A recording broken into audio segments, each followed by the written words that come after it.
April 15th, 2014. It's tax day. If you work for the federal government, it's payday. And Passover. Welcome, everyone. Wait, he's doing the announcements from the floor. What? That's right. So I'm going to interrupt you tonight. We're going to do a little bit different protocol because I got something. Danny, welcome.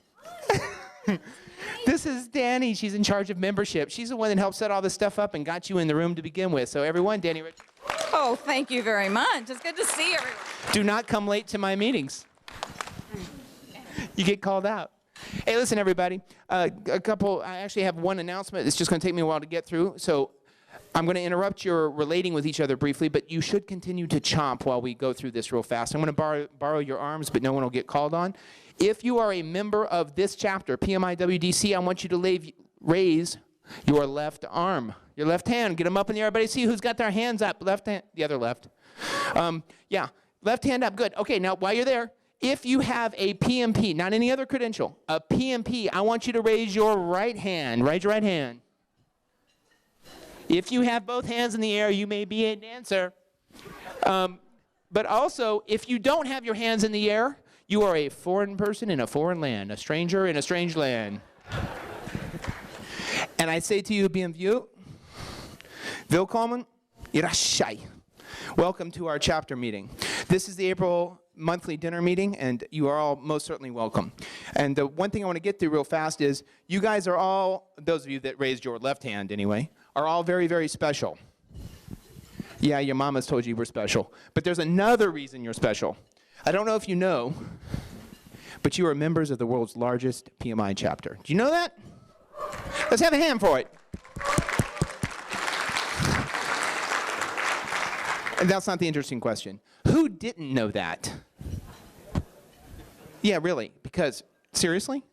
Okay, so we know that, and that's what makes us special. But actually, that's not the only thing that makes us special, and that's what I wanted to talk about a little bit tonight, very briefly with you, to share some of kind of the direction that we're heading with in terms of the board that helps operate all this wonderful stuff that you're engaged with.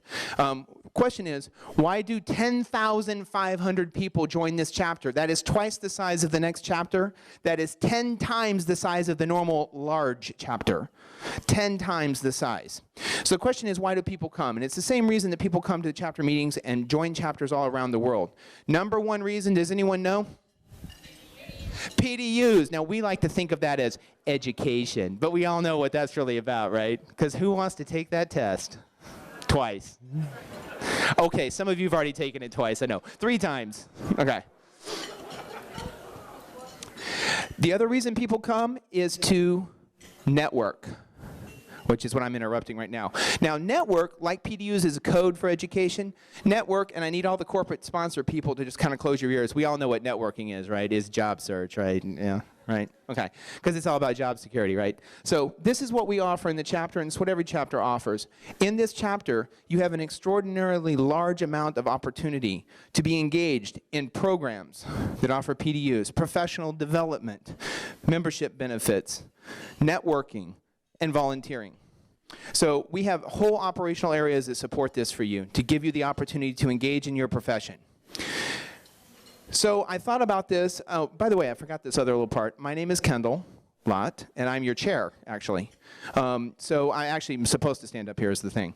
So one of the things I thought about is we watched this board make sure that you had PDUs and programs and membership and bookstore and book club, and it goes on and on and on. Local communities. Any of you part of local communities? Raise your hand. Local communities, anyone? Local community serves at least 4 times more people than are in this room right now each month. It's a huge footprint that we have. So we offer those opportunities. So the question was, what's next? Where can you go from here? My daughter asked me, what do you do as the CEO of this chapter? I don't even know what that means. I said, I give them more. I keep looking for more.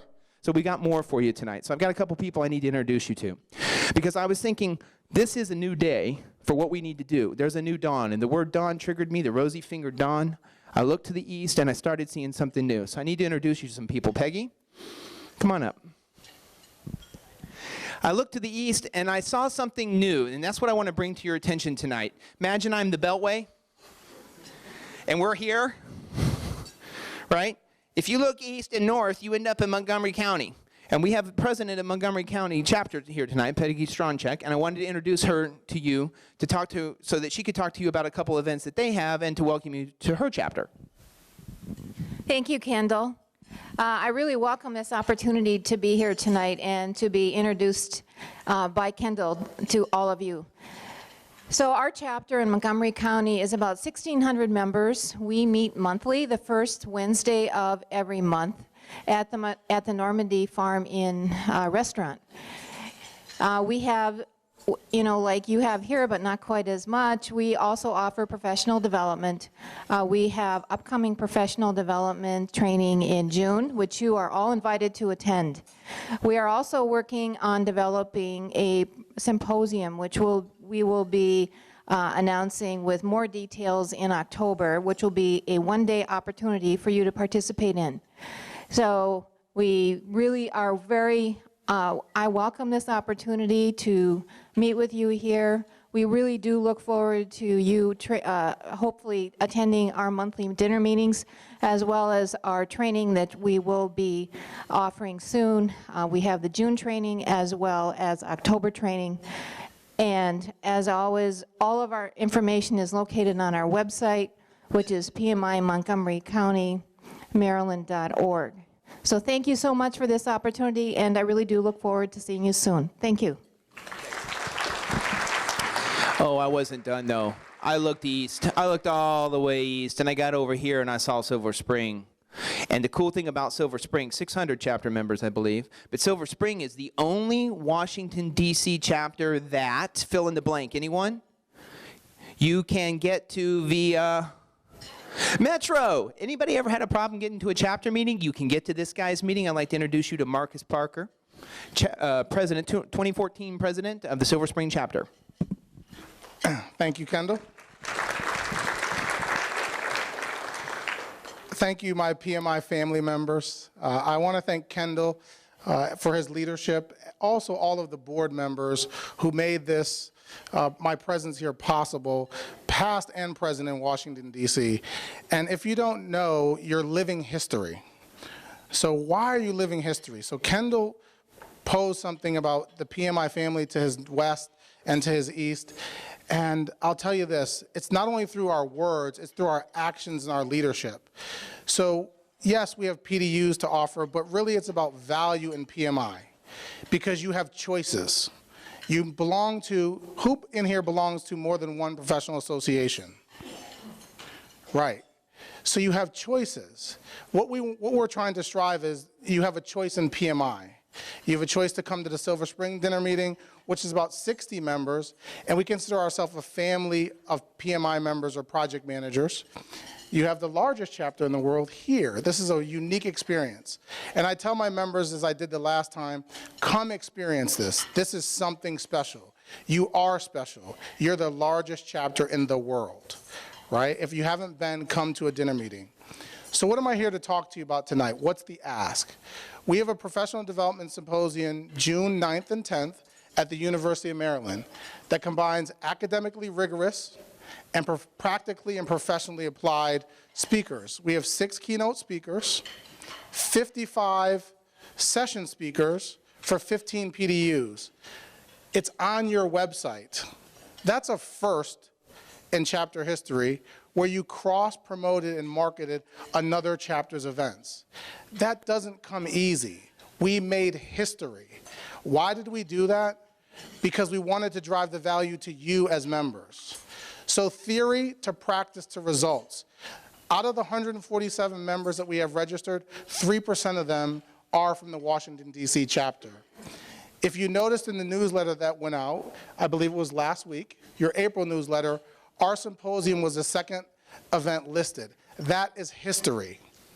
That doesn't come easy. I truly appreciate your leadership and a chance to speak to your membership to drive value to you as PMI members.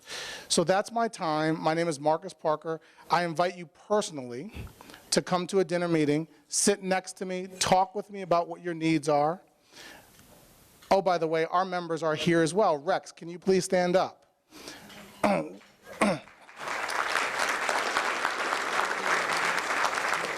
Thank you. So case in point, I know Rex by name, by face, where he works. I understand Rex.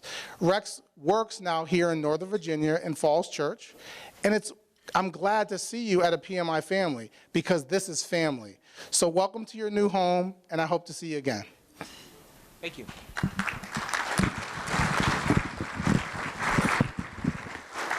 So we kept looking east, and the fact is there's another chapter that needs to be involved. Southern Maryland chapter out of Patuxent River Naval Air Station. A lot of focus there. Those of you on the southeast side of the city or on the eastern side may want to also look into their opportunities.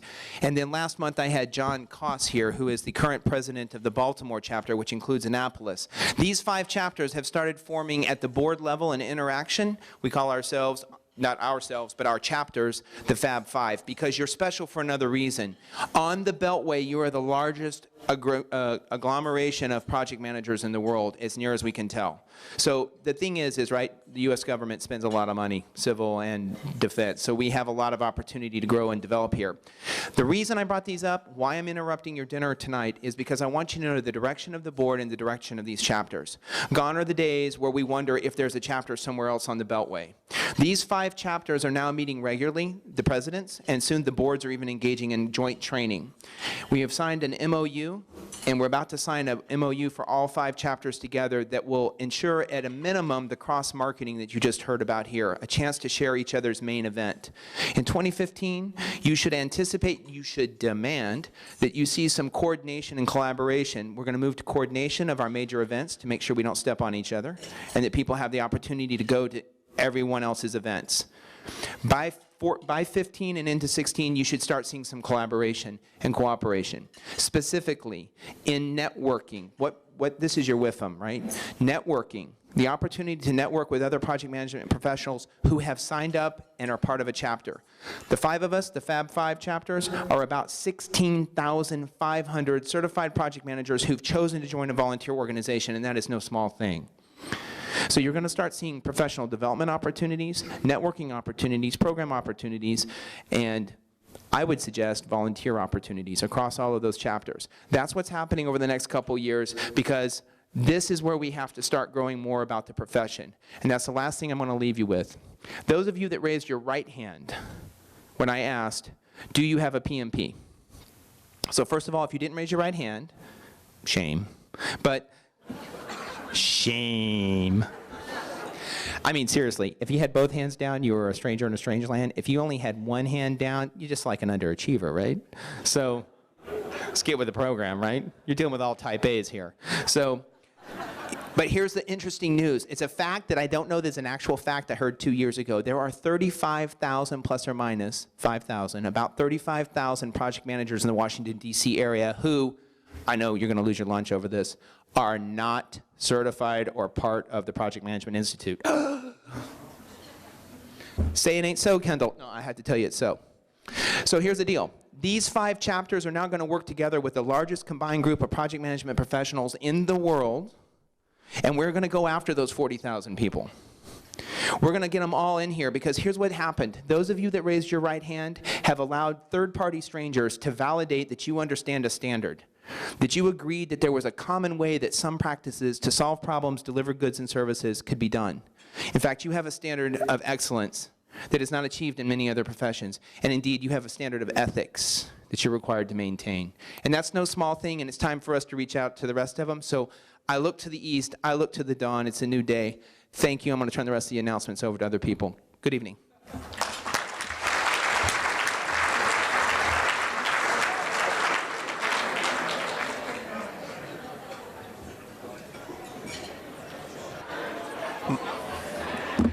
My name is Bob Clanacorn, and I'm the AVP of Membership Retention. So I just want to talk about a few membership announcements tonight. So just out of curiosity, how many people know the name Katharine Graham? Okay. Tonight, there was the book club discussed the book, Katharine Graham, A Leadership Journey of American Icon. She's an American icon because she's the CEO and publisher of the Washington Post. So that was the book club, what the book club discussed tonight. We have another book club that's going to be discussing a book on Sorry. May 28th in Reston at L3, downtown Reston. It's called Leaders Eat Last. How many people here were military officers? You know why we eat last, don't you? Right? So the rest of you who don't know, I would encourage you to get the book and participate in the book club. And you'll find a very good, strong leadership lesson about why leaders eat last.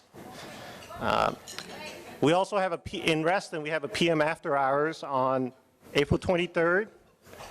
So go to the website, PMIWDC, to check that out. At this point, I would like to call up Kevin here to make some more announcements. So Kevin? Good evening. My name is Kevin Roney. I'm the VP of Professional Development, and we've had a very strong year so far. We've had one PMP class, one seminar, and 2 webinars so far. And we have a few more events coming up here shortly. Starting here at the end of the month is our second PMP prep class for the year.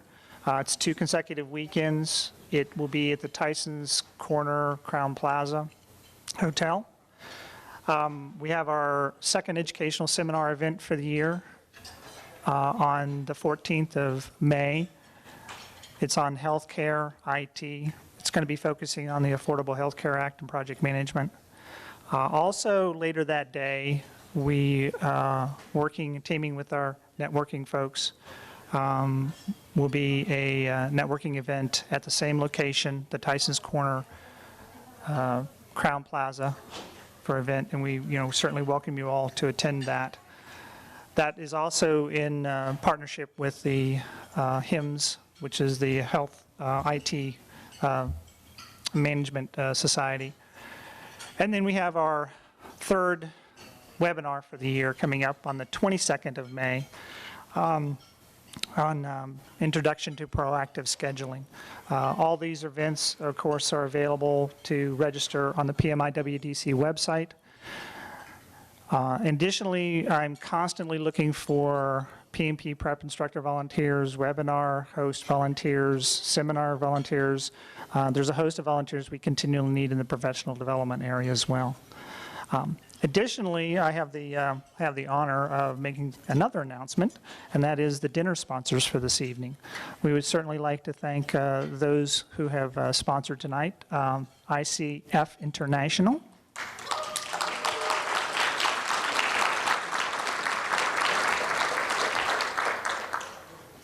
Avid Resources,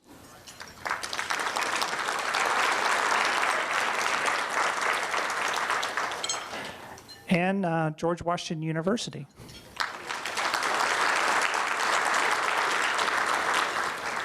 And we have a special treat from George Washington University. They are doing a giveaway, back to school, which is a message-filled bag. So they will come up and they will draw a name, and we'll announce who the winner is.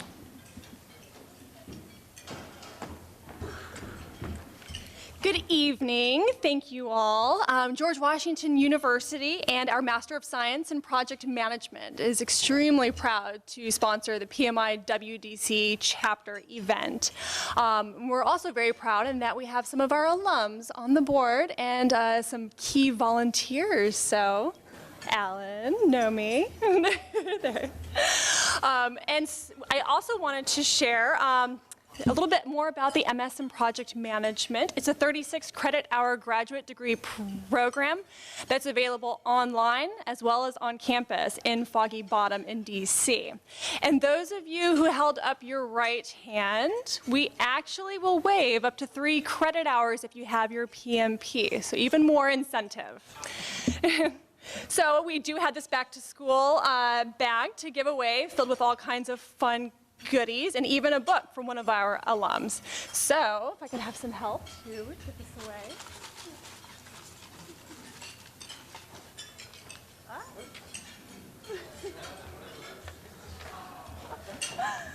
All right.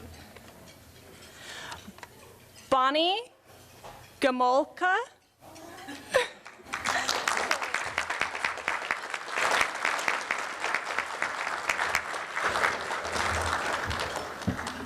I would now like to bring up Alan Jones, another board member, a good friend, and the VP of Professional Networking.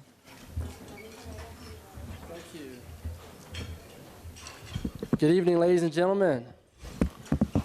Our fearless leader, Kendall, mentioned to you the #1 reason why people join a local chapter, and it was those wonderful PDUs. Guess what the second reason is? To meet other project management professionals, also known as professional networking. So I'd just like to share with you today a couple of things. One, in the Reston Town Center on April 23rd, we're having a networking event. For those of you that live or work near there, please be there. It's at El Feriano's. It's registration listed on our website.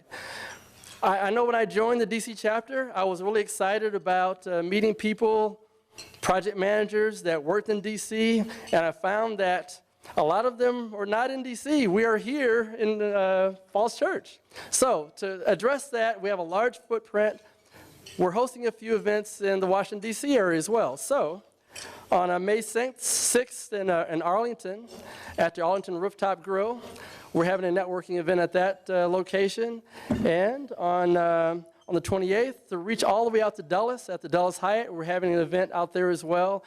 It's a non-PDU event, members $20, non-members $25. We provide hors d'oeuvres, and there's a cash bar, and you get to meet a lot of professionals. The groups are smaller. It's 30 or 40 people, so it's a little bit more intimate. You'll get a chance to actually strike up some good conversations.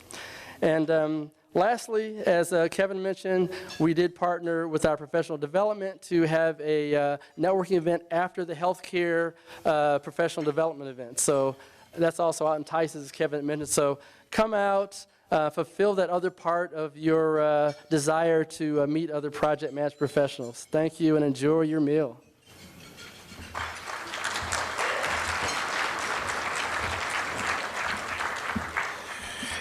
Thank you, Alan. And notice I put in an extra plug for you on that Reston. So, yes, you owe me. So, first of all, next I'd like to welcome the new members and have them stand, if you could. Please. Let's give a round of applause to our new members here.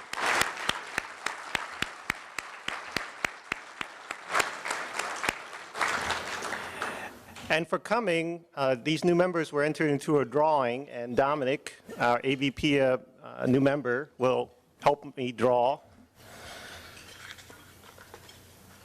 And this time I won't pull two things and drop one. So I have one.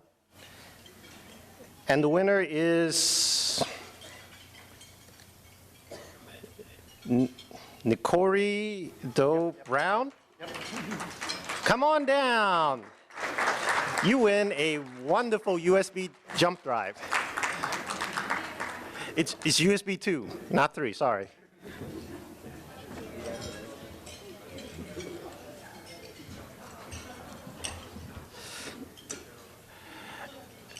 At this point, I also would like to have members who have been in the organization, PMI, WDC, for more than 5 years, if you could please stand. If you've been a member for more than 5 years, please stand. Let's recognize these people too.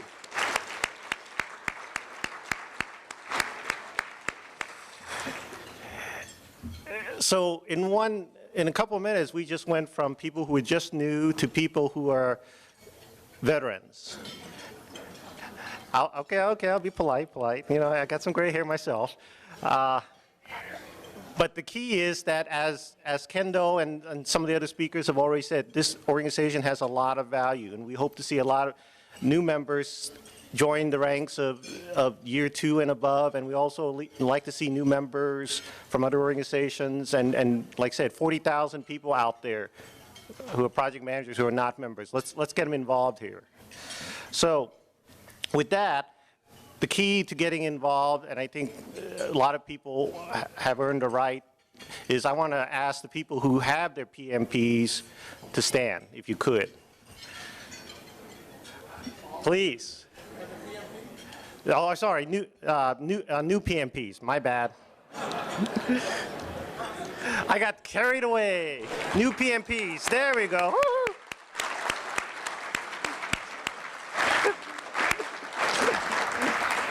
Well, see, we already have cooperation, coordination. See, the other chapter presidents are correcting me. Thank you. At this point, I also want to mention a couple events, golf tournament and the PM Symposium.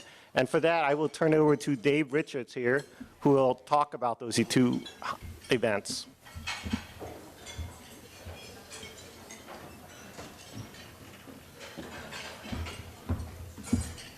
And I might be the last one, so you'll all actually get a chance to eat your dinner in peace after me.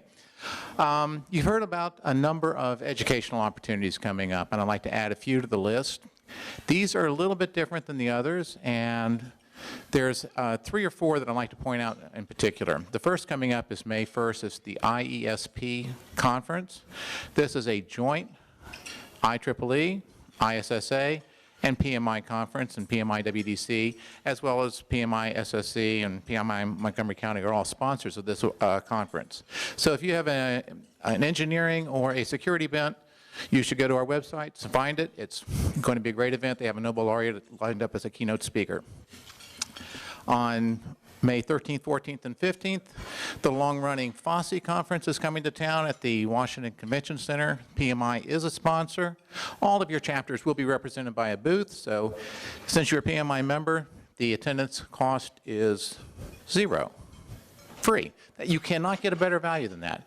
And if you are able to go to the conference, be sure to stop by and greet us at the booth. We'll be there manning the booth. Following that, in June 9th and 10th, PMI Silver Spring is having their Project Management Symposium, which Marcus had told you about. It's a great educational opportunity, and they're taking a different approach with the academic and the involvement of the Center of Excellence in establishing the curriculum. So if that's your bent, that's the educational opportunity you should go for. And finally, you get the rest of the summer off, because all of these events we're talking about take place up through about the middle of June, and then you go on vacation. And then you come back in September, and what I think, of course, I'm the event lead, so I have to think this, but I do. The PM Symposium from Washington, D.C. is being held the 26th of September. The early registration period has concluded. We had a very nice turnout in the early registration period, but you can register at any time between now and September 26th, and it is a great value at $150 for 7 PDUs, and we always have a great lineup of speakers. So September 26th, put it on your schedule, go to the website, sign up now. We'll send you a reminder as we get closer. And finally, he did say that there are 2 things that we do here, there are PDUs and networking. The best networking opportunity in the world, bar none, is coming up the 9th of June when we have the annual PMI WDC golf tournament. Be held at Pleasant Valley, 8 o'clock until 2:30, comes with breakfast, golf, and lunch. Do we have any golfers here? You can raise your hand, you don't have to stand up. Okay. Okay, you golfers, you're probably in the minority. That's probably a good thing. Those of you who think that this is the Masters, it is not. We do hope that at least one person in your foursome can find their ball. That speeds up the pace of play quite a bit. It is a social event. This is a networking event. Come on out, play some golf with your friends, neighbors, and I point out that Kendall mentioned that we have, I think, 17 communities in PMI WDC. That's a lot of communities. For those communities, we've established a special community sponsorship. Bring 4 people from the same community, go to the sponsors page, not the individual registration page, the sponsors page, and you can sign up below cost, $300 for a foursome, great deal. And you get to play golf with 3 or 4 other people from your own community. And that's all I've got. Bob? Thank you, Dave. One last thing, and I'll let you get back in peace to eat your dinner, is Jim York, the PM Tools speaker. I'd like to recognize him, and thank you very much for attending PM Tools. He's lecturing. And, oops, I'm sorry, Andy, if you can come up here. Oh, that's my bad. Yeah, I'll be fast. All right, you're like, really? When is this going to end? You keep telling me it's the end, and it's not. So I'll be quick. I'm actually facilitating giving something away, so hopefully that's enough to perk your interest a bit longer. I'm Andy Walker. I'm the VP of Programs. Very shortly here, Nomi Nori, one of our volunteers, will be introducing our speaker this evening, Dr. Paul Schempp. Paul was very gracious to offer up a few of his books for giveaways with some thoughts on how we could do that. So for starters, we had a group of people stand up that were members of the chapter for at least 5 years. I'd like to push that and see if I can find out who has been the member the longest. And I know you're here, Mark. So that we might go ahead and just default to this. But so who's been a member? We'll just go ahead and up the ante for 15 plus years, 20 plus years. All right, here we go. So between Mark, the other gentleman here, David Frame. Thank you, David. And how long have you been a member? Wow, 89 or 90. How about you, Mark? 96. Okay.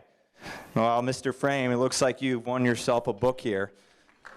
And the book is 5 Steps to Expert. You're going to hear more about this tonight from Paul. Yeah, try not to poke holes in it. I know you've been around a little while, so. So the next group, and I'll just go ahead and stay down here on the floor, follow our chair's lead. So I saw some people standing up here for recently PMPs, and here's one right here. What was your name, sir? Patrick. Thank you very much. Hopefully you'll find this helpful in your journey. Yeah, thank you.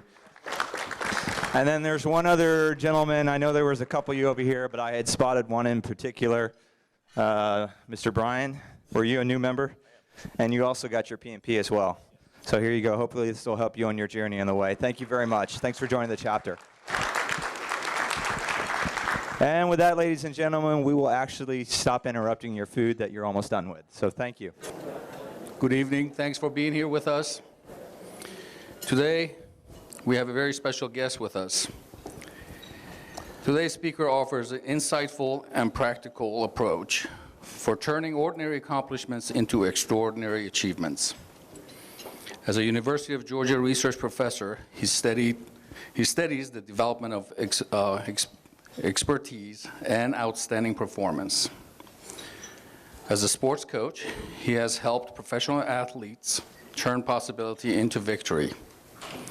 As a consultant, he has helped organizations identify the best in business and design training programs that maximize performance. He brings with him both cutting-edge research and proven practices that help ordinary people accomplish the extraordinary. Ladies and gentlemen, please join me in welcoming Dr. Paul Schempp. Thank you, Nomi. Thanks for joining us. Yes.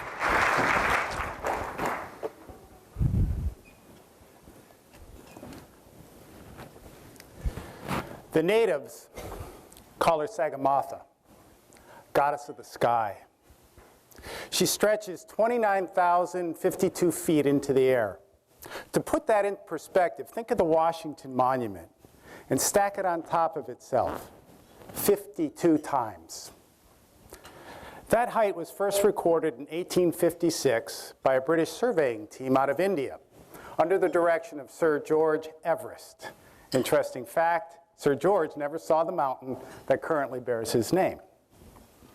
Between 1920 and 1952, 7 expeditions attempted to reach the summit of Everest. 7 expeditions failed. To this day, less than 30% of the people that attempt to reach the summit of Everest ever make it. Less than 30%.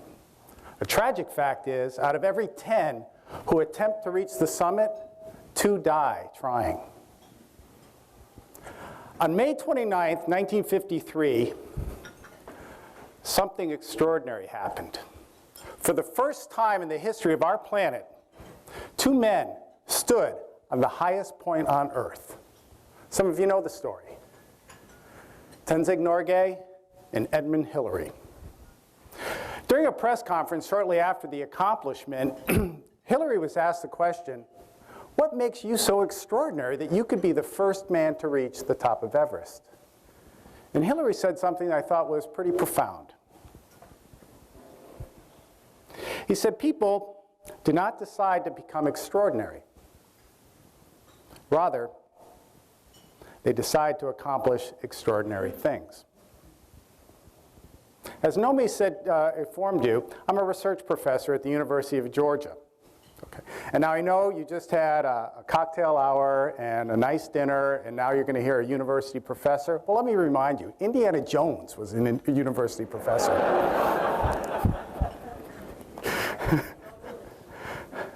And in the years that we've been studying expertise, almost 2 decades now, one of the conclusions that we continually find, and other people who also study the development of experts find the same thing.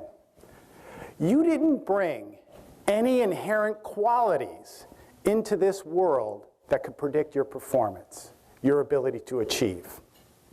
Let me give you an example. We often think people who accomplish extraordinary things are very intelligent. I'm going to guess everyone in this room knows somebody that's much more intelligent than they are, but when you look at what they accomplish, you're kind of surprised that they're underperformers. And on the other hand, there's people that you are probably profoundly more intelligent, and their accomplishments are extraordinary. So intelligence isn't necessarily a predictor of how successful anyone can be.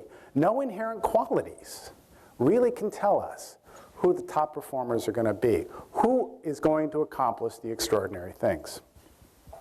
So in our research, what we've tried to do is identify what it is that people who accomplish extraordinary things have in common. And as I was talking with Andy and Nomi about what might be good messages for you, we talked about things that, and this is my hope for you right now, is that something I say today, you can take back tomorrow and apply immediately. Because what we know is people who accomplish extraordinary things do it by the knowledge they have and the skills they possess, nothing they inherently brought into the earth. So what we've decided to do, or I decided to do, is select 4 things that I'd like to talk about this evening. The first is how you see the world. People who accomplish extraordinary things might see the world a little bit differently. And our research, you're going to have fun with this, our research has kind of identified some of those factors.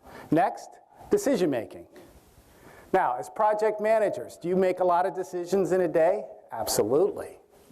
And does your livelihood depend on the quality of your decisions? Absolutely. And so what I'm going to share with you is some of the research on how to make your decisions a little more efficient and a lot more effective. Third point I'd like to talk about is developing routines. Now, we often think routines are just kind of ho-hum sort of thing. But what we have found is that routines are critical to people's success. And we'll have a little fun with that one too. And the final point I want to make has to do with, again, achieving the extraordinary. To do the ordinary, you just have to do what you've always done before. To achieve the extraordinary, you have to do things a little differently. And that requires innovative thinking. And so I'll share that with you, and that's where we'll bring this to a close. Now, look at this slide. You do not have to know anything about sport or tennis to get the point I want to make here. This comes from a study we did in tennis, and I thought of to make the point for you. What we did is we took 27 of the top tennis coaches in the world. They had all been identified as Coach of the Year by the International Professional Tennis Registry. So they were from all over the world. We had 27 of them. We also had 25 novice coaches. These are people who were coaching, but they had been coaching for 2 years or less. They'd been in tennis a long time. And what we did is, part of the protocol is we showed them a series of slides like you're looking at right now. Take a look at that for just a minute. And then we turned it off after 15 seconds. I know that's already been up there for almost a minute. And then we asked them to write down everything you remember. Now, I'm not going to ask you to write anything right now, but what I'd like you to do is at your table, talk about what you remember from the slide. What did you see? Go ahead.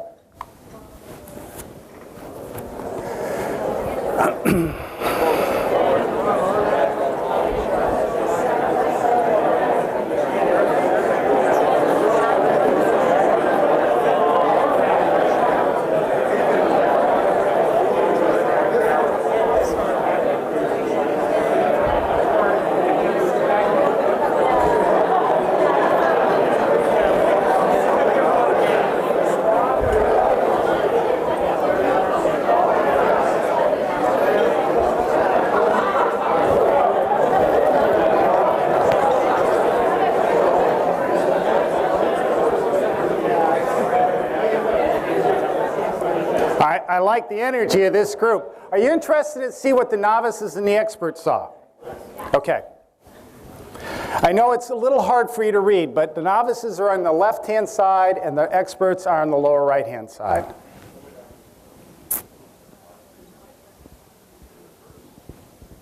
University setting, yep. Yeah, the novices saw things like a car, a tiger's paw. This slide was taken at Clemson University. The person was wearing a white uniform and a hat. There was buildings behind. The experts, they saw that the person had their right hand back for balance. They noticed the body position and that the wrist was dropped. So what's the difference between the novices and the experts? Go ahead, what do you see? Discuss that at your table, then I'll tell you what we saw.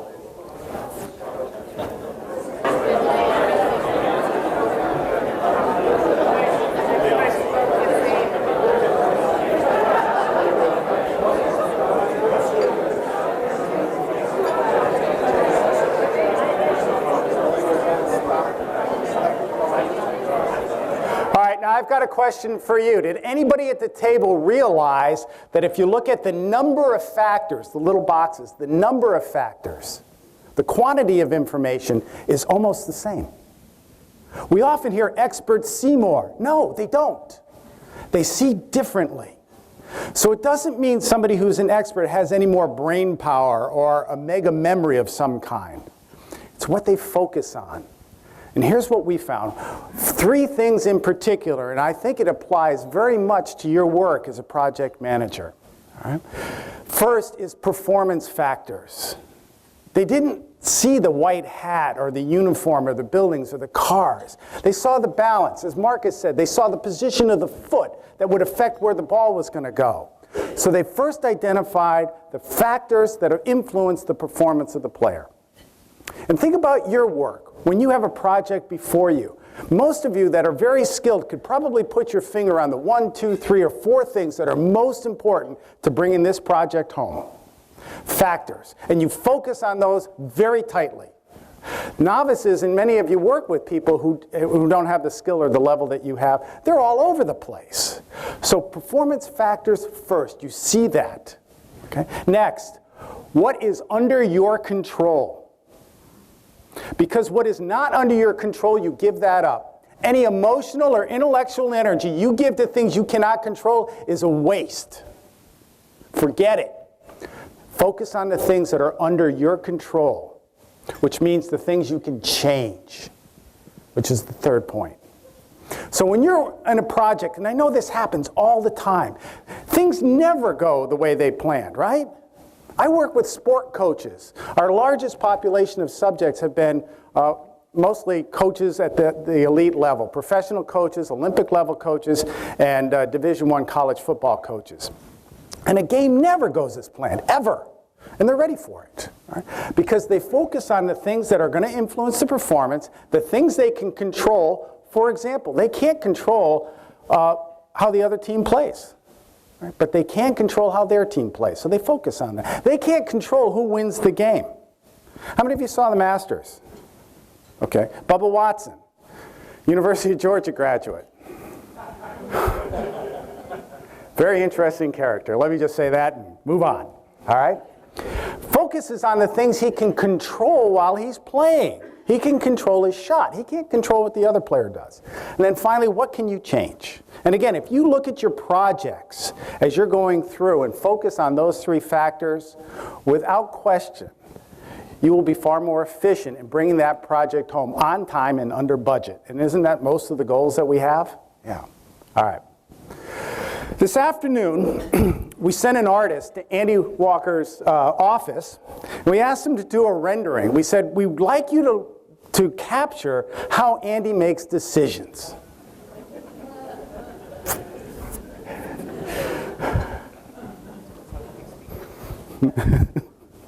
All right, moving on. How should Andy be making decisions? By the way, I did ask Andy if it was all right if I used his name, and he was gracious enough to let me do that. Thank you, Andy. All right. In our research, and by the way, there's many, and most of you are familiar with this, many theories of decisions, and most of them are very good, and there's lots of research on how to make appropriate decisions. So I'm going to share with you what research we've done and other people who do similar types of work on decision making. And we found that there's really two kinds of decision makers, or two types of decisions, I should say. One is what we call forward thinking, and the other is called backward thinking.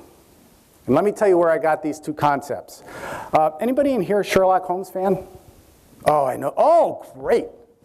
You're my peeps. I love Sherlock Holmes. I love to read Sherlock Holmes. I'm not so crazy about the new movies. They're okay. But you read Sherlock Holmes, and he talks about the difference between he and his counterpart detective, Lestrade from Scotland Yard, who's relatively inefficient.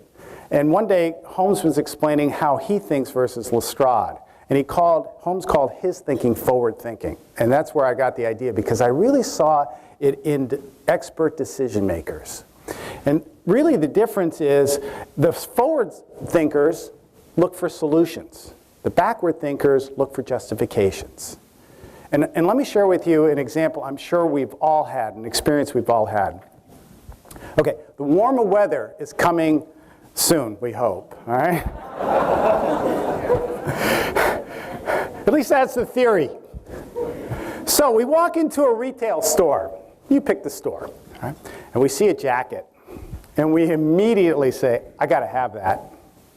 Right? We've already made the decision. I got to have it. Right? So now you start to justify all the reasons you need that jacket. Right? Warmer weather's coming up. I don't have a jacket like that. Right? I'm going to go to a ball game, and that jacket would look perfect. It'll match other things that I have. Right? It's new and it's stylish. I like it. It fits really well. So you buy it. You bring it home. You realize it really wasn't such a good deal. You really don't like the jacket after all. Right? And if you're a guy, you're going to stick it in your closet and never look at it again. If you're a woman, you're probably going to take it back and exchange it and make a better decision the next time around. Now, this is a little scary, all right? Do we have any people that do work in the medical field? Oh, good. Oh, a couple people, all right. All right, this was a study done with X-ray technicians. Right? Novice, if you will, people with less than 5 years experience, and expert X-ray technicians. And they found with the novice X-ray technicians, these are people who potentially are looking at your X-ray. They use a lot of backward thinking. They spot something, usually the biggest thing or the brightest thing, and that's the cause. And then they work backwards looking for other evidence to suggest this is the way it should be. This is what we should attack. But the experts don't. The experts use forward decision making. Let me put the schematic up and just take a quick look at it, and then I'll explain it to you. By the way, it's been supported by our research and research out of the University of Pittsburgh in particular. I don't know if you can read it, but the first step is define the challenge, define the problem. I know that sounds kind of simplistic, but you know, in doing the research on the differences between great decision makers and poor decision makers, ultimately the great decision makers take less time. But in the first step, the great decision makers take more time. Because they know if they don't get the problem right, they have no hope of ever getting the solution right. So they spend more time analyzing really what is the problem? What are we trying to solve here? What's the purpose? What are our goals? And then once they got that, they move to the next step, which is to identify the things that are causing the problem. Not the symptoms, but the causes. Most of you deal with teams, right? You work with people. Just shake your head if you're still awake. Oh, good. All right. Yeah, you work with teams. All right. Let's say you have somebody that's on one of your teams, or maybe the team that you're working with, and they've been great all along for the past 2-3 months. All right? Very happy, very willing to go the extra mile. And all of a sudden, you start to notice, not so much anymore. All right? They're kind of crabby, a little cranky. They want to go home. They don't really finish their duties like they used to. And so if you're a backward decision maker, you look at that and you say, listen, you got to step it up a little bit. You got to be a better team player. Well, what you're doing is attacking the symptoms. What a really good decision maker would do is say, that's not how you were last week, or last month. Is there something wrong? And most of you have done this before, so you know, potentially, yeah. You know, I've got a loved one who's chronically ill that I just discovered, or financial hardships have hit them, or some other major issue. Maybe something happened on the team. But until you know what the factors are that are causing the problem, again, you have no way of identifying what the problem really is. And I know you all work with people that just go rapid decisions and off they go to the races without really thinking about what it is that it takes.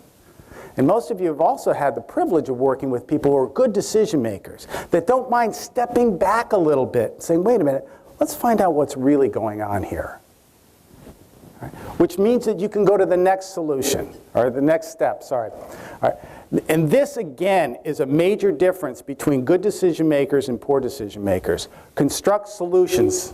Notice that's a plural, solutions. Most people are good at saying, okay, here's our problem, here's what's causing it, here's our solution, let's implement it. No, the really good decision makers say, okay, yeah, that's solution A, and you know what? It's probably a good solution.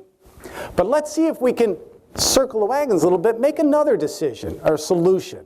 Let's come up with solution B that might even be better than solution A. And let's not stop there. Let's come up with one more, solution C. Because now what you have allows you to do the last step, and that's evaluate, given these circumstances and these factors, what's the best looking solution we have in front of us? And it may not be A, it may be B. So let's go with B. And here's the real nugget in it. What if B doesn't work? Yeah, you can go to A. Novices can't go anywhere. They've got, basically, they started with A, and that's as far as they'll go. And they'll ride that solution into the ground. All right? You've all seen it. I know that. So it allows you to have what we call contingencies. So think just a minute, if you will, about a major decision. And again, you can't do this with every decision, like, you know, what am I going to wear for socks tomorrow morning? That's not appropriate for this. But major decisions that you've had in your business, can you think of one that you've had in, let's say, the last 2 or 3 weeks, and analyze it based on that? And just take a minute at your table and share that if you don't mind. A major decision. And talk through, did you do those steps? Or what steps could you have taken to make it better? Go ahead. Yeah, I know, that's a big one, isn't it?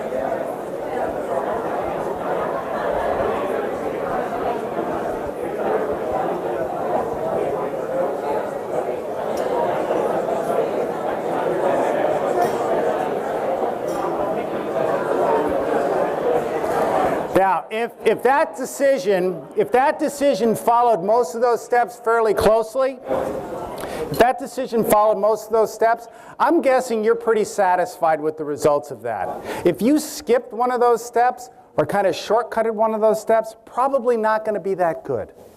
Right? That's just what we know about decision making. And sometimes, yes, we're human. Sometimes we don't make good decisions. But the next time you have an important decision to make, think about those steps.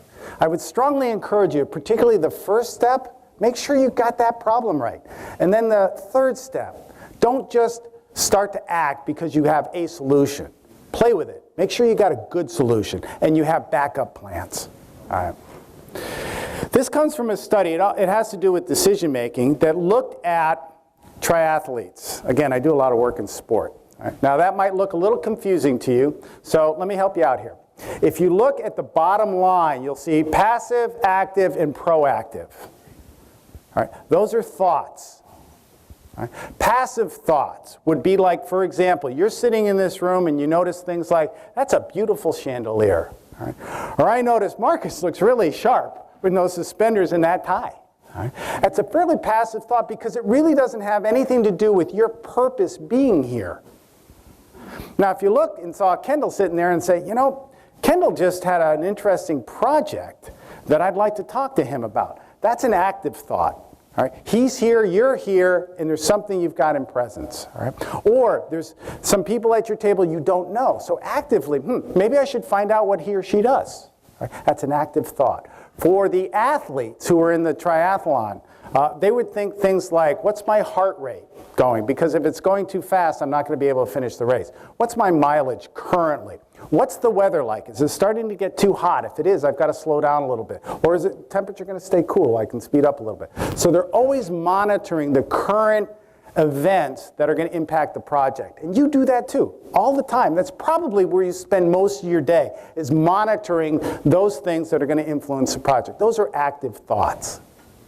Now let's just start with those two. If you notice passive thoughts, over here we have front, middle, and back. That's the pack. Right? Think about a race. We have the front of the pack, we have the middle of the pack, and we have the back of the pack. In Georgia, we call the back of the pack the University of Florida.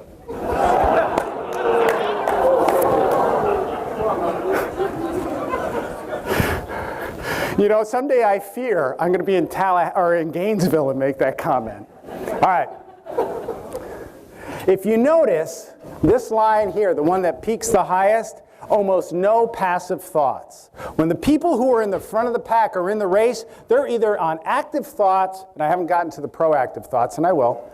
All right, they are either active thoughts or proactive thoughts. You look at the middle of the packers, they spend a little less than half of their time, maybe about 35% of their time, on passive thoughts. Gee, it's a nice day. All right? That's a very good-looking person running by me. All right? All right. Now, you look at the back of the packers, all right, and they spend almost half their time in these passive thoughts, basically daydreaming, all right? Not really aware of what's going on. Now, look at the active thoughts. The front of the packers are thinking about that all the time, constantly monitoring the situation. This is what gives your job such a challenge, isn't it? You're constantly doing that. Where are we? And what do we need to do? The what do we need to do is the proactive. And you notice the back of the packers hardly ever have a proactive thought. That's the thought about what's happening now and how can I use it to affect the future. That's proactive. And when you're on a project and you look at what's going on now and you say, how can I use these people next week, 2 weeks, 3 weeks from now that is really going to make a difference in this project? What do I need to do today that will influence the future? For people who are competing in triathletes, it's like, okay, here's my resting heart rate. All right, it's not too bad. I know I'm going to have enough energy when there's only a mile left in the race to really kick it in. That's a proactive thought. Okay? And again, you notice the biggest proportion is the thinking is the front of the packers think strategically. And as a project manager, when you do that, when you're looking into the future, thinking about how you could use today, that is one way to turn the ordinary into the extraordinary. Because the future is going to happen. How much control you have over it depends on how you think about it. All right, so extraordinary decisions are anchored in factors that make a difference towards achieving goals. And I know you've all been on projects that have just sunk because people took their eye off the ball. They took their eye off the goals. They started to get mired in minor things. No, extraordinary achievers focus on what is most important, and they keep their eyes on it. They focus on a thorough, permanent solution. They're not just trying to get through the day and solve the problem right now. I know many of you are parents in here. Oftentimes, you just want the kids to stop screaming, so you do whatever it does to make them stop screaming now, right? If they're screaming in another hour, well, then you'll deal with it in an hour. Right? But that's not a thorough, permanent solution. All right? Most of us in our professional lives, we have to think about something that's going to have a long-term effect. And then finally, supported with contingency plans. And again, I feel like I'm preaching to the choir. As project managers, if you don't have contingency plans, you know you're in trouble. And that's why, again, going back to that decision-making, those 4 steps, that third one, before you launch anything, make sure you have 2 or 3 really good plans to go. because extraordinary decisions are very flexible and they're very proactive. They're future-oriented. And here's the thing that really shocked us when we studied great coaches and average coaches. And again, I'm talking at the highest level, professional, Olympic-level coaches, and Division I college coaches. All right. The initial plan didn't work. They were willing to change immediately. Some of you are familiar with the football coach, Bobby Bowden, former football coach, Florida State University. Bobby's cooperated in more of our research studies than any single person. In fact, Bobby and I sometimes talk together. We'll go to coaching conferences. He's a wonderful human being. And one time I was interviewing him after he had played, and I won't go deep into the sport metaphors here, but he was playing his son's team the time that Tommy was coaching at Clemson University. At the time, Bobby at Florida State was ranked #1. So they went up to Clemson to play, and they lost. And I was supposed to interview Bobby on Monday, and I thought, there's no way he's going to want to talk to me. He says, no, come on in. We're glad to talk to you. And so I said, well, tell me about the game. And he said, you know, we didn't have enough planning done. I said, what do you mean you didn't have enough planning? He said, when they threw something at us that we didn't recognize, we couldn't make the change. I had nowhere to go. And so he said, so we talked a little bit about his planning. He says, you know, plans go out the window as soon as the ball goes up in the air, which means a kickoff, the start of the game. So he plans for preparation. Think about that. He planned for preparation, not to script anything. It's not going to go like a Hollywood play. So what you're doing is you're preparing for the events that occur. And that's what those decisions are about. Okay. How many of you have ever heard this? 2 of you? No. Who was the one, Andy or Nomi? Yeah, Andy said this. Because I said, okay, what's one of the biggest issues these people are facing in 2014? And he said, almost all of them are always asked, can you do more with less? Well, I'll tell you what the research says.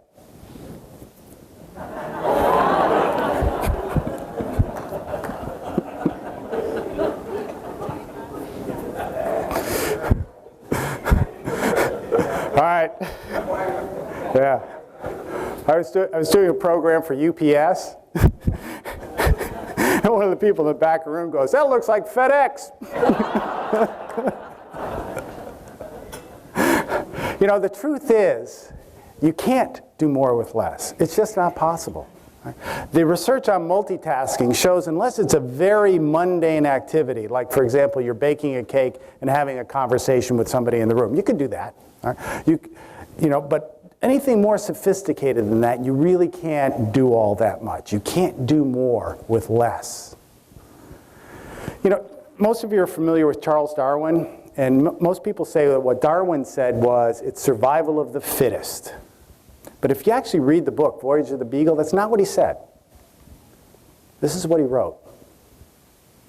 He wrote, it's not the strongest of the species that survive, nor the most intelligent, strongest of the species. Otherwise, the dinosaurs would still be here, right? Nor the most intelligent, okay? Otherwise, Washington would be a lot better run, right? But the one most responsive to change, think about that. That's survival, is the ability to change. All right, going to give you a little quiz. And if you want to discuss it at the table, that's fine. If you want to keep it to yourself, that's fine too. Of the things that you see up here, give me an approximation, or give yourself an approximation of how much time you spend per day on email and social media. You know, things like Twitter and LinkedIn and Facebook and that kind of stuff. Reacting to interruptions. You're working on a task and somebody interrupts you. How often does that happen? Must pick up the phone. You ever have the thought, I'd rather be doing something else? You better not be having that thought right now. Things you just can't say no to. Meetings. None of you go to meetings, right? All right, multitasking. I just explained it doesn't work in most activities. Web surfing. And then finally, chatting with colleagues about non-task or non-project related activities or ideas. How much time? Just take a few minutes and look at that.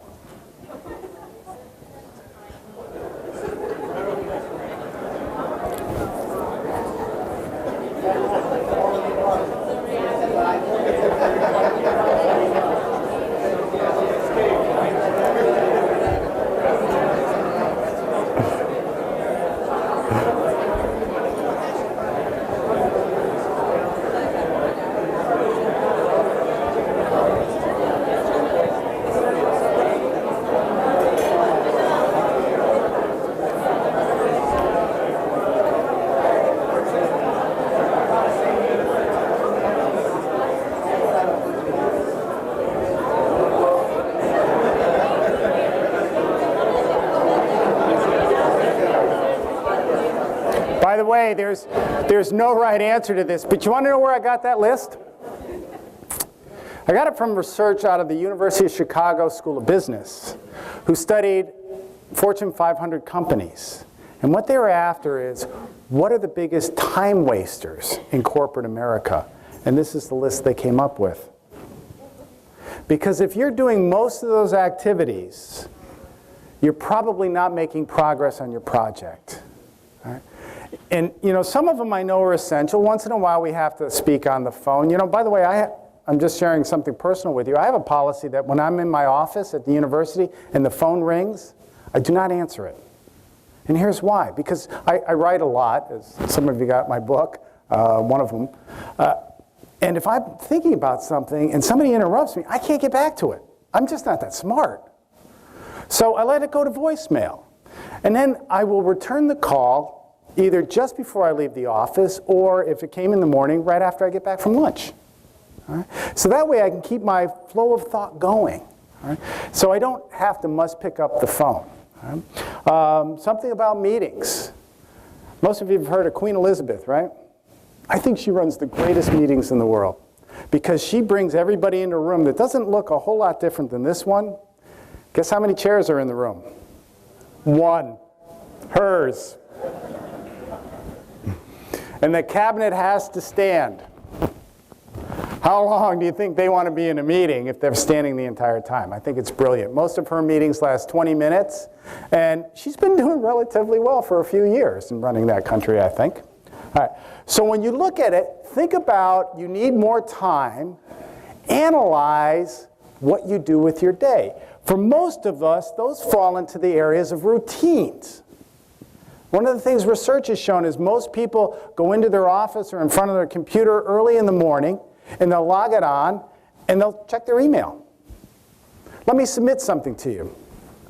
You're probably not familiar, or some of you may be, with the concept of biorhythms. All right? There is a thing called biorhythms. Think about this. Are there times in the day consistently that you feel like you have more energy?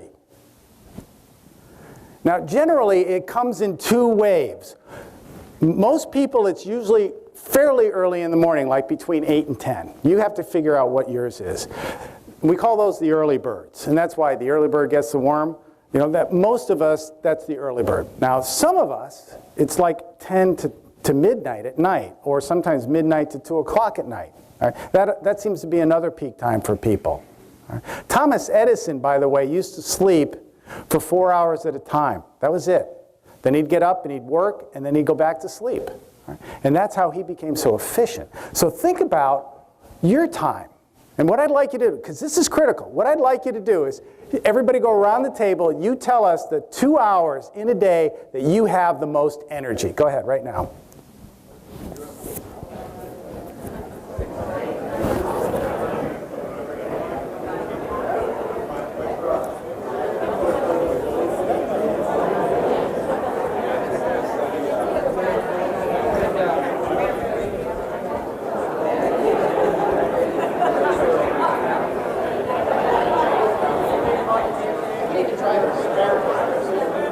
Yeah.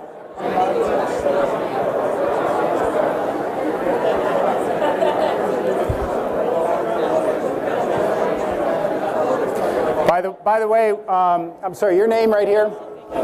Your name? Lance? Lance just pointed out something the research has shown. Between 3 o'clock in the afternoon and 5 o'clock, for the majority of people, tends to be the worst time. Yeah? So think about this. Do you schedule your most important tasks when you have the most energy? And then push the least important tasks to when, what'd you call it? Asparagus hour? Yeah. When you have the least amount of energy, right? If that was just one change you made in your day, you would be amazed at the productivity level. I write in the morning from 8 o'clock till 10 o'clock. Usually I like to go to afternoon, and I write on Mondays and Wednesdays. Those are my 2 writing days every week, unless I'm doing something that I can't get to it. And that's when I'm most productive. And I just love that. I look forward to those hours. And now I do some work, some of you do some work in Asia. And so I have to check my email in the morning to see if somebody sent me something from, I'm currently doing some work with Taiwan, their Olympic committee, trying to develop their swimmers and their track and field athletes. And so if they send me something, it's going to be there in the morning. I may have to read it because I know I have to respond to them before 5 o'clock before I leave the office. But if it's anybody else, I wait until the afternoon after 3 o'clock because I'm mindless when it comes to email. And so send me an email, you get a response after 3 o'clock. All right? So that's just one thing I do. So think about how you organize that because we're talking about your routines. Trying to do more with less, you can't. But if you reorganize some things, think about that donkey in the cart. What if they took a couple of boxes off and they made a couple of trips? They probably couldn't get another donkey. Right? Maybe they could, I don't know. That would have been another alternative. So think about your routines. Because they minimize the time devoted to, and here's what you have to think about. Every day, those activities I showed you, you probably do every day. Mundane, meaning they don't take a lot of thought. Repetitive, you do them over and over and over again. Repetitive tasks. All of us have, or most of us have, morning routines, right? We get up the same way every morning, using the same methods, and probably do pretty much, not exactly, but pretty much the same things. I wake up to an alarm clock that goes off at 6 o'clock, and NPR comes on. Those of you that are NPR fans know that on the hour, you'll get the national and international news. And then right after that, you get the state news. Right after that, I'm out of bed, and I'm going to go for a run or go for a workout. Because for me, that's a great time to do it for two reasons. One is I find it really wakes me up. And secondly, it gives me time to think about my day. All right? So that's a routine that works for me. All right. So routines are subconscious. We don't have to give them thought. Let me give you a real quick example. How many of you learned to drive from your parents? Okay, many of you. Okay. And I'm sure you can recall this. All right. What was the gentleman right here, your first name? Leonard? What was the first thing, your mom or dad? Who taught you to drive? Your dad. What was the first thing your dad insisted you do when you got in the car? Buckle up. Okay. That's usually either buckle up or what's the other one? Yeah, check the mirrors, right? And then that was probably the second thing, right, Leonard? Yeah, check the mirrors, all right? And then you're supposed to do what? Maybe put the key in the ignition. And every time when you were learning to drive, you had to consciously think about that. Do you have to do that now? No. Most of you, if I asked you, well, what do you do first when you get in the car, you'd have to think about it because it's subconscious, all right? It's automatic. You do it without thought.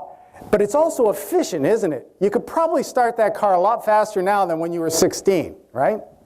Unless you're hijacking them. All right? And it's purposeful. There's a reason that you do it. So that's what routines do for us.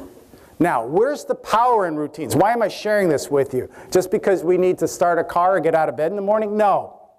Time management. You've got to make an important part of your routine.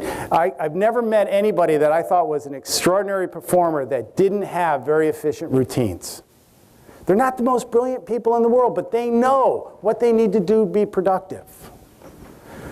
And while we're doing these routines, we can focus on more significant issues and challenging changes. We don't have to be thinking about them.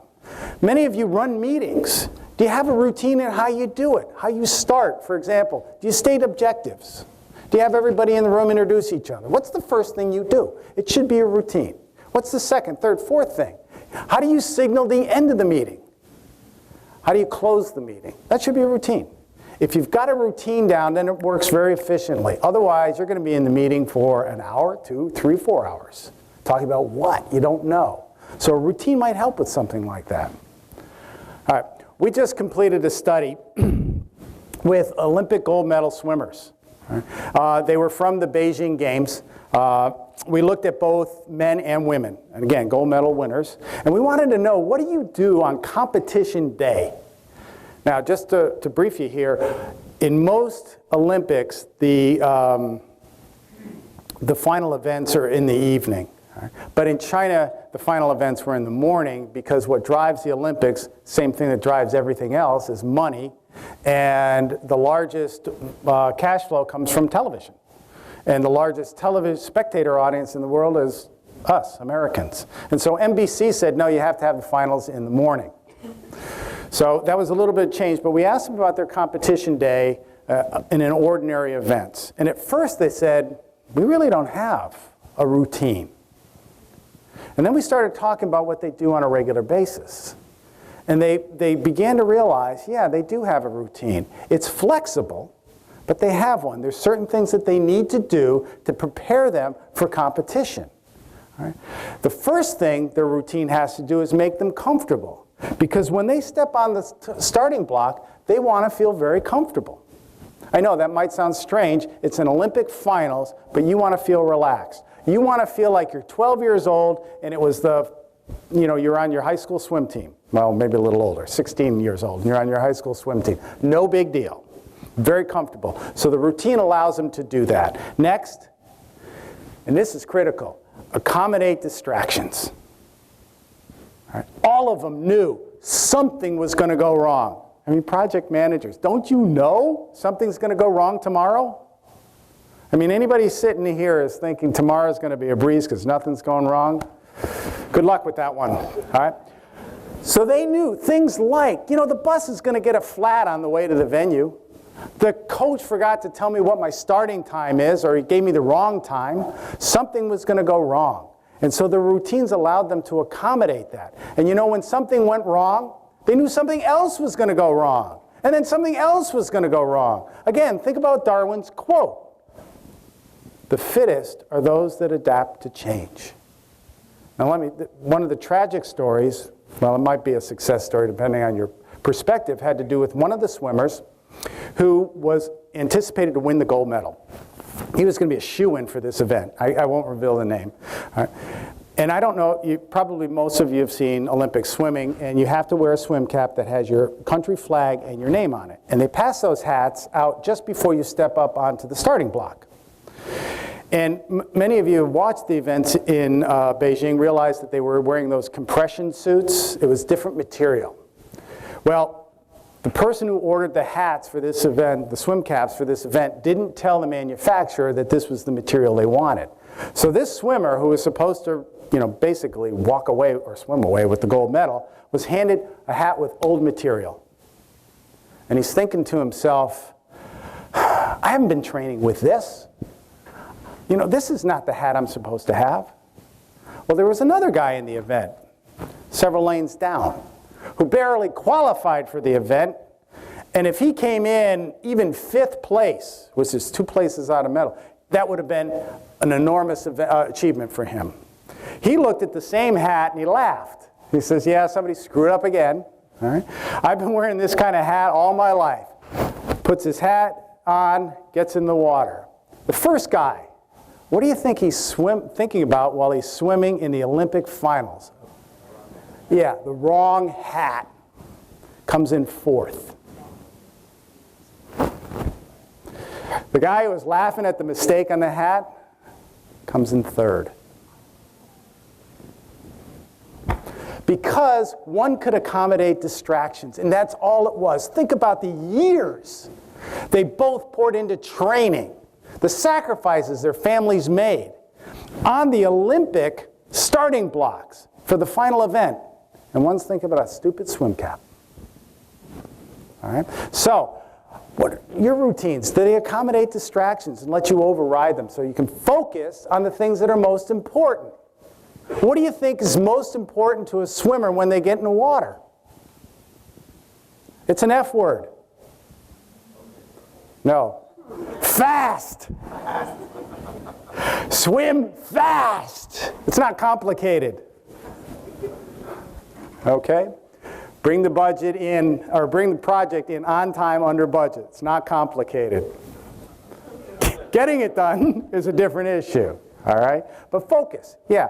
The routines allowed them to focus, to be at absolute 100% focus when that gun was going to go off. That's all those routines were designed to do. So that allowed them to be successful. Your routines will determine in part your level of success, whether you achieve the ordinary or the extraordinary.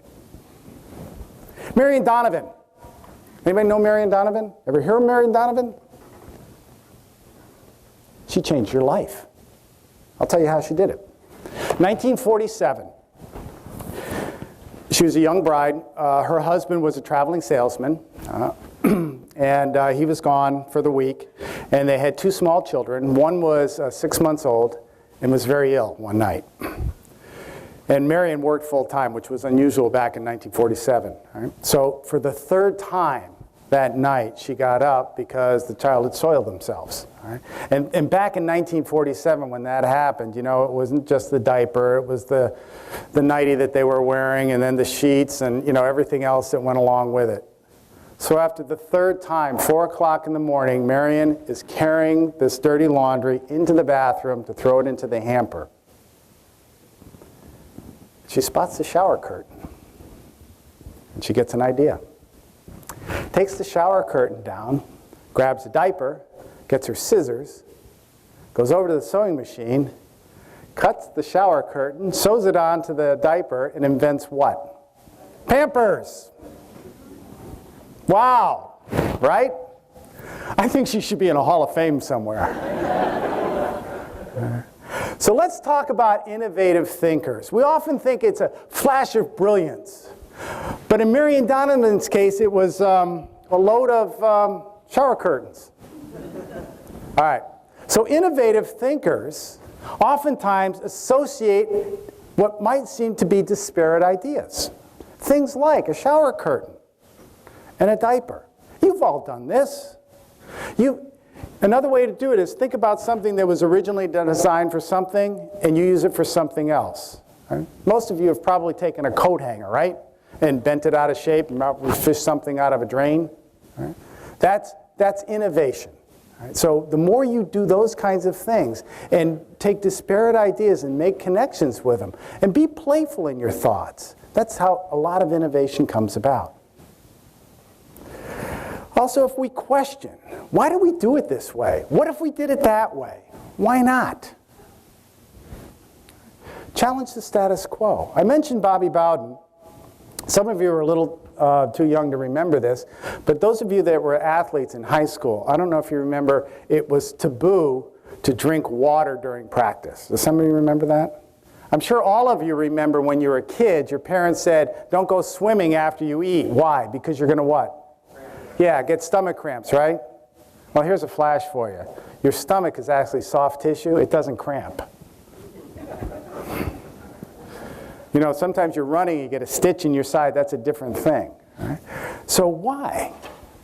And here's the thing that kind of spiked Bobby's thought, why questioning this, is because during practice, they were not allowed to drink water. And we're talking Tallahassee, Florida in August, 85 degrees and 90% humidity. And they're out there for 2 hours in those football outfits, sweating their brains out. Now, come game time, they could have all the water they wanted. No cramps. So Bobby said, if they could drink water during the game, why can't they have water during practice? So he started water breaks. By asking the question, why not? Why not have water during practice? Oftentimes, that's how innovations come about. Here's a picture of Coach Bowden. All right. Innovators often observe. They pay attention to details, especially people's behavior. How many people have seen the movie Animal House? All right. You remember the food fight? All right. That was filmed at the University of Oregon, which was the university I was, where I was before I came to the University of Georgia. And I used to eat in that cafeteria every day. Yeah. And it looked just like that, although I don't ever recall a food fight. And one afternoon I was there, it was in the spring, it was mid-80s, I think it was 85, 86, something like that. I know I don't look that old. And somebody said, you know, there's a technology fair down the hall. We had an exhibition hall because it was part of the student union. You know, it was like it was a room about this size. And they said, Steve Jobs is there, which I thought was kind of interesting. Those of you that were alive back in the mid-80s remember that Jobs got fired from Apple. Remember? Yeah. Right? But this was right after he had been fired. Well, maybe 2 years after he'd been fired. So I thought, cool. You know, here's a guy, Apple IIe, the Macintosh computer. I use a Macintosh computer. It'd be kind of neat to just go meet this guy. So I walk into the hall here, and he's all the way down at the end all by himself. He's got a computer there. Do you remember the Next computer? Some of you, yeah, I see you shaking heads. It was the Next computer. And it was sitting on just one of those folding tables. All right? And he was just leaning there all by himself because at the time, he was a pariah to people in technology. He had been fired. He was yesterday's news. He was a has-been. So I walked up to him. We had a great conversation. And we started to talk. Well, actually, Jobs was one of those people that if you were having a conversation with him, you did not have to worry about what you were going to say.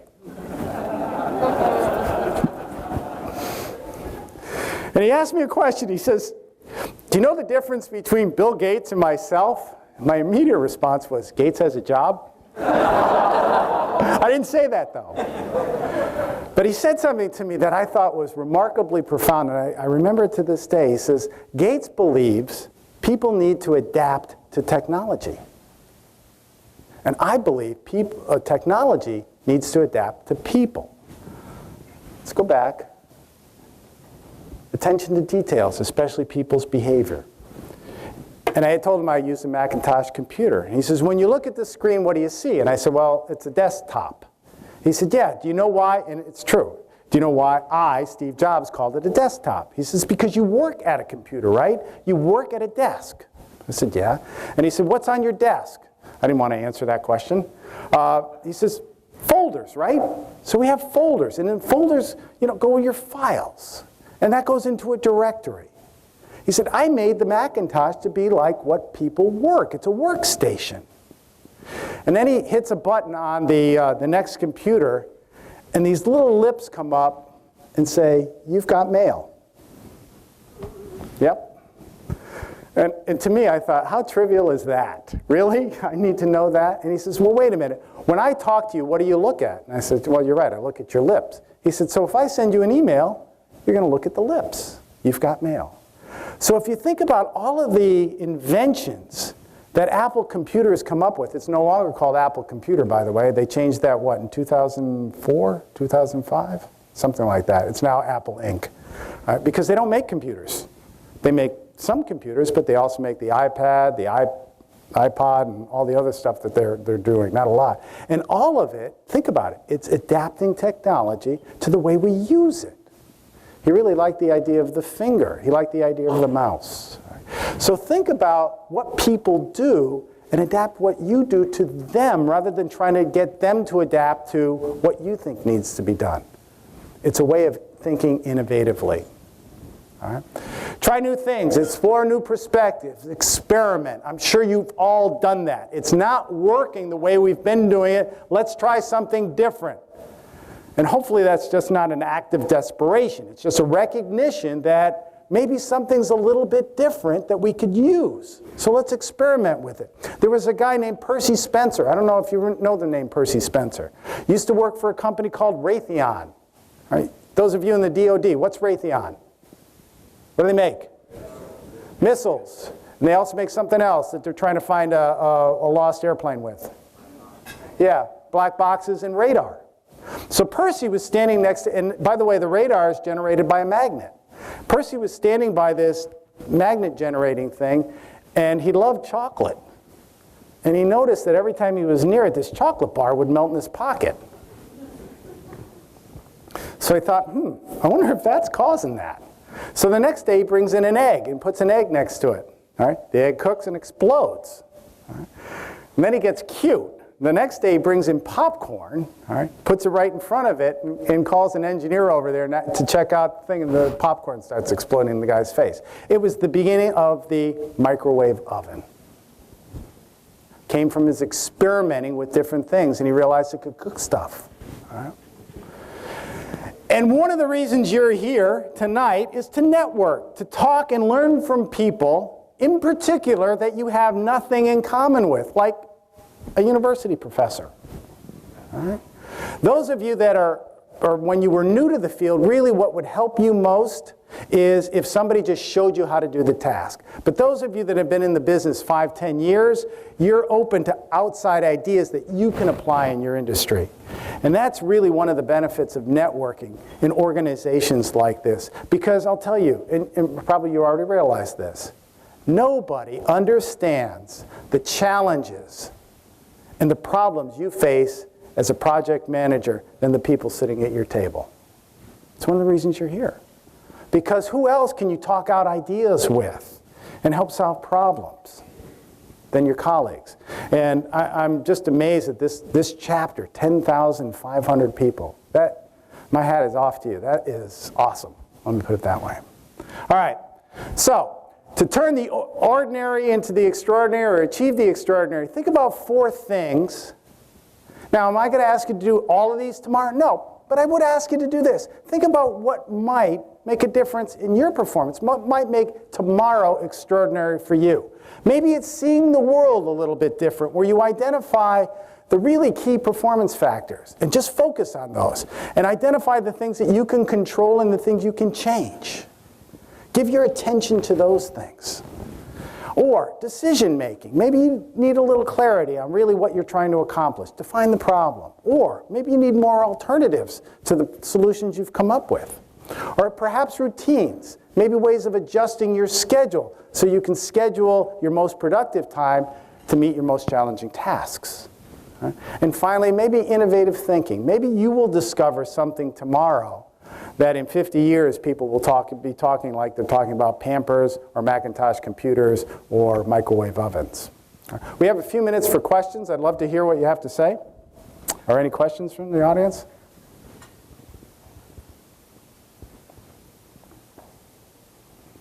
Yes, sir. Is Nick Saban part of my study? No. I would love to study Coach Saban. One of his former assistant coaches is a gentleman named Derek Dooley, and Derek's dad was a football coach at Georgia and athletic director, Vince Dooley. And so Vince and I are friends, and I've talked to Derek about Saban. But no, he's a remarkable person. I would love the opportunity to study him. Yeah. So how much do you study historical people, like generals of the past? We don't study anybody that's dead. Well, I don't mean to be facetious, but I have to talk to you. I have to see what you do. Because sometimes our perceptions of what we do aren't accurate. You know, we think we do one thing, but we do something else. So I have worked with military people before. And again, in particular, that was a study of decision-making under pressure. And think about some of the situations our soldiers have been in in Afghanistan and Iraq. Yeah, so good question. Yeah, sir?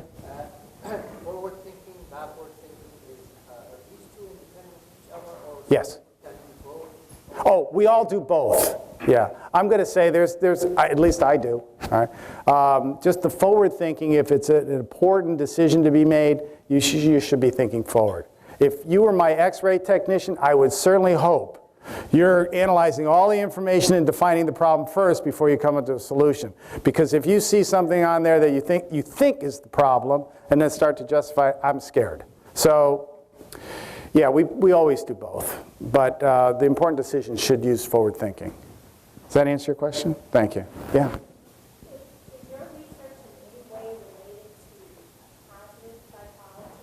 Is my research in any way related to positive psychology?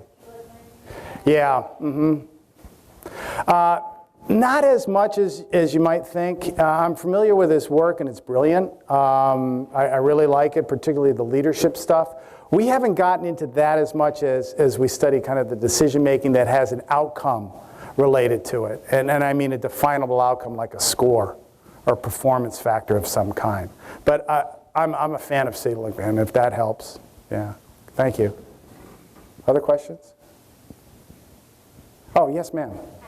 It sounds like your research, you study people who are experts Yeah. in the field, Right. especially in sports. Right. But we know that there's a lot of people who are experts in sports. Mhm. They're not experts in other aspects. Oh, good point. So why do you think your Great.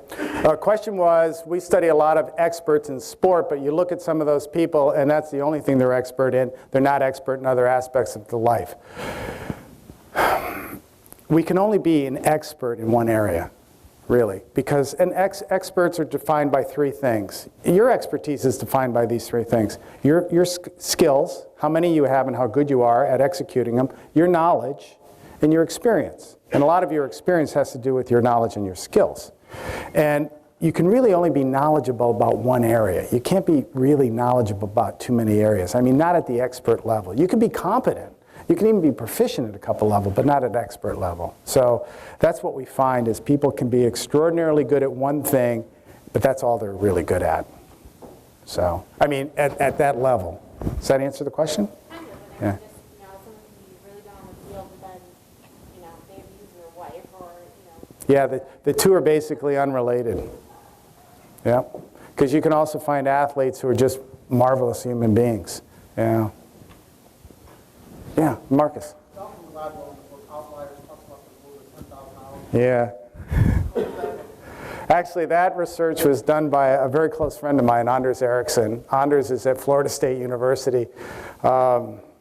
He's Swedish. The reason he's in America is he met an American in Sweden, married her, moved to Florida, and then she divorced him. That's not Gladwell's book, I know.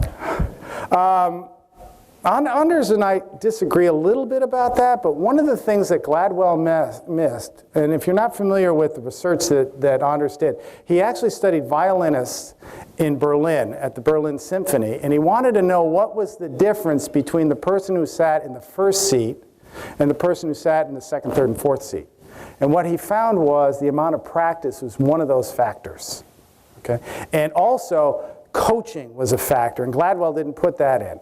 Because you need a mentor or you need a coach specifically for two reasons. One, you need a coach to help you set goals so you can constantly improve. The other thing is you need coaches to help you identify what you're not doing correctly.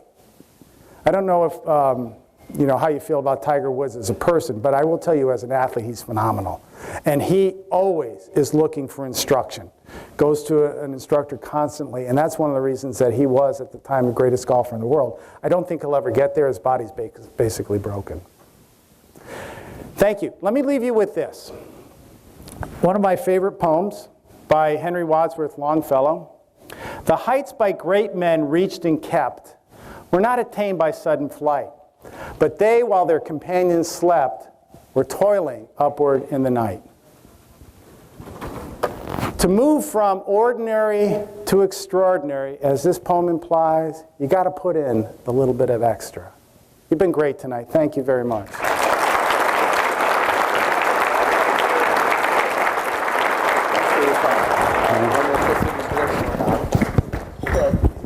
We have a gift for you. Thank you. Wow. For joining us tonight, and thanks for taking the trip and coming out here to join us. Wow, thank you very much. I know some of you work for TSA. How do I get this through? We'll mail it. we'll mail it to you. How about that? All right. Thank you very much. Thank you, everyone. That concludes our evening today. Thank you. Oh, really? I think I could do it.